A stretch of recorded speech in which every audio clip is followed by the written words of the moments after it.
Hey YouTubers, Levi666 here, coming at you with a Legacy deck tech. This is a blue-white-red control deck that I've built. It's really fun. It just takes advantage of Isochron Scepter. So we're going to dive into the mana base, and then we'll show you the main cards and the main idea of this deck. So first the lands, 4 Hallowed Fountain, 4 Glacial Fortress, 2 Sacred Foundries, and 2 Clifftop Retreats. 2 Academy Ruins. If the Isochron Scepter gets destroyed, you can put it back on top of your library from your graveyard. We got 7 islands and 2 plains. Now, to dive in, you gotta have 4 Isochron Scepters. Now, if you don't know what this does, it's an artifact. Then when it comes into play, it has an ability called Imprint. What Imprint means is you can exile a spell. It has to be an instant that's converted mana cost 2 or less. And what it initially does is you just pay 2 mana and tap it, and you can play a copy of the spell that's imprinted on Isochron. And because of the rules of Imprint and it being a triggered ability, it can't be countered. So like the only thing that can stop it is Stifle, which stops a triggered ability from going off. So like a counter spell, a Daze, Force of Will won't stop the spell that's being triggered off Isochron Scepter, which makes it really awesome. So we got 2 Enlightened Tutors to try to fetch for those scepters if you don't get them in your hand. It's essentially just 2 more of them. This is the main spell that you want to be enchanting into Isochron, is Orm's Chant.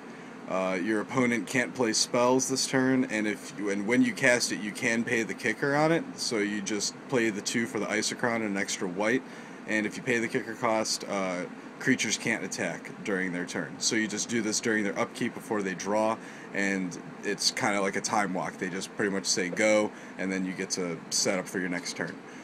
2 Lightning Helixes. This is the second card that you would want to imprint on. Lightning Helix is just really awesome for taking down their life total while you gain life, taking out their creatures while you gain life. Just a good all-around card. Next one is Fire and Ice. Tapping permanents and drawing cards, and then same thing, just pinging them down 2 life at a time or splitting it up among creatures. Next card you would want to imprint is Remand.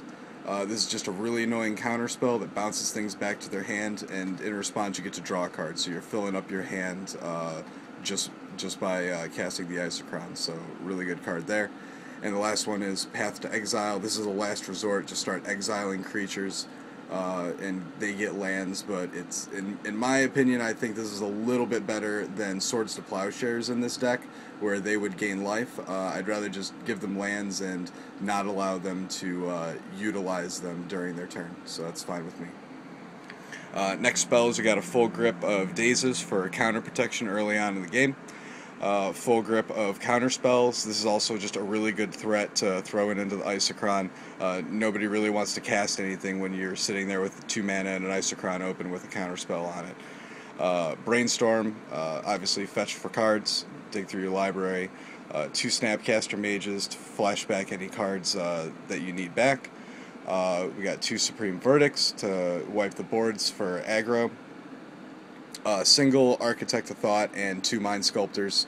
I was playing this with 3 Architect of Thought, and then I got 2 Mind Sculptors, so I figured why not throw them in. But the single Architect is pretty good. His -2 is still really good, so clearly not everybody can afford Mind Sculptors, so Jace Architect is an awesome replacement for him. Just the mini Fact or Fiction to look at the top 3 cards and let your opponent choose. Like I said, I was using 3 of these before the Mind Sculptors, and it worked just fine.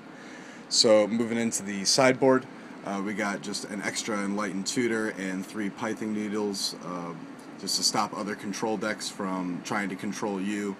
Once most people see that you're playing an Isochron deck, they're going to sideboard in their stuff to stop you from using your Isochron. So it's just sort of preventing them from being able to stop you. You're just nullifying their things. Full play set of Angel's Grace. When people are playing like really fast, like Goblins is really annoying. This is a good way to just stop yourself from dying until you can stabilize and wipe their board. Here we go, 2 more Fire and Ices. We got 3 of these new Wear and Tears from the Dragon's Maze set. You get to destroy an artifact and an enchantment. Really great against Helm of Obedience and Rest in Peace decks. It just, you can take out both their win cons in one swipe. Really great card there. And then an extra Supreme Verdict. There's room for one more card in the sideboard, and I'm just kind of leaving that open still. I've still been test playing this deck, and it's been a lot of fun. Aggravates your opponent, and it just makes them want to scoop and quit once you get the Orem's Chant lock on them. So I hope this was helpful to you guys. I'm going to do some standard decks in the upcoming week, and keep tapping the cards. Peace out.